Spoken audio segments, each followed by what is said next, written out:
Sofia Coppola and the Godfather, Part 3. Disaster. I used to think this was one of the worst casting mistakes ever. That she ruined the movie, that it was obvious. But the more I looked into it, the more I realized this wasn't just a bad choice. It was a perfect storm. Let me take you right into the moment everything breaks. It's early 1990. The Godfather Part 3 is finally happening after years of waiting. The pressure is insane. Al Pacino is back. Diane Keaton is back. And Winona Ryder, one of the hottest young stars at the time, is cast as Mary. Everything feels locked in. Then suddenly, 7 weeks into filming, she collapses. Severe exhaustion. She can't continue. And just like that, the entire production is in trouble. Now here's what most people don't think about. You can't stop a movie like this. Not with deadlines, not with money on the line, not when Francis Ford Coppola is already under serious financial pressure. This film wasn't just creative, it was survival. So he makes a decision. Fast, too fast. He casts his daughter, Sofia Coppola. And the way it happens? It's almost unbelievable. She's literally on break, relaxing. Then suddenly, phone call. Come to the studio, you're Mary. That's it. No preparation, no build-up. And I keep thinking, how do you even process that? You're 18. And within hours, you're acting opposite legends. Not just actors, legends. That's not an opportunity.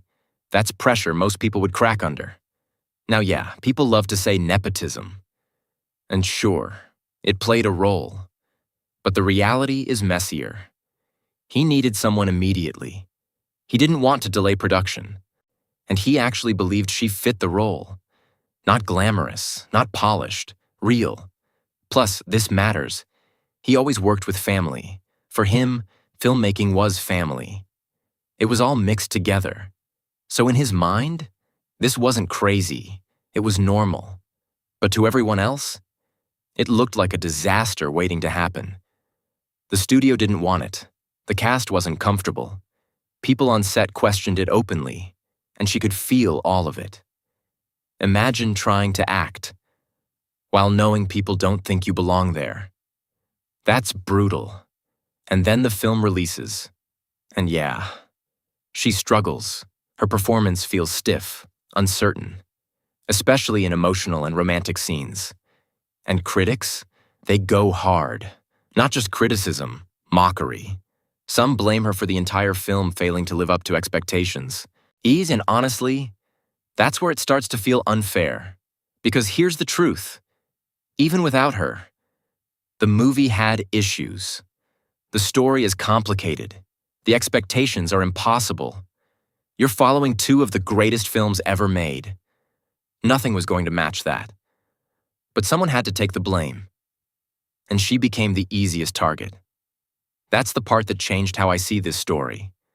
Because she didn't fight for the role. She didn't train for it. She was thrown into it. And judged like she had years of experience. And still, this isn't where her story ends. She steps away from acting, tries other things, art, fashion, photography, almost like she's searching for her place.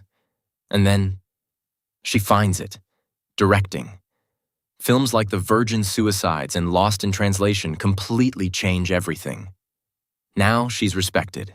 Not as the mistake, but as a filmmaker with her own voice. And I think that's the real story. Because yeah, The Godfather Part 3 didn't live up to expectations. But blaming her alone? That feels too easy, too convenient. The truth is, she was put into a situation where almost no one could succeed, and still managed to come out of it with something real. And honestly, that says more about her than that film ever could.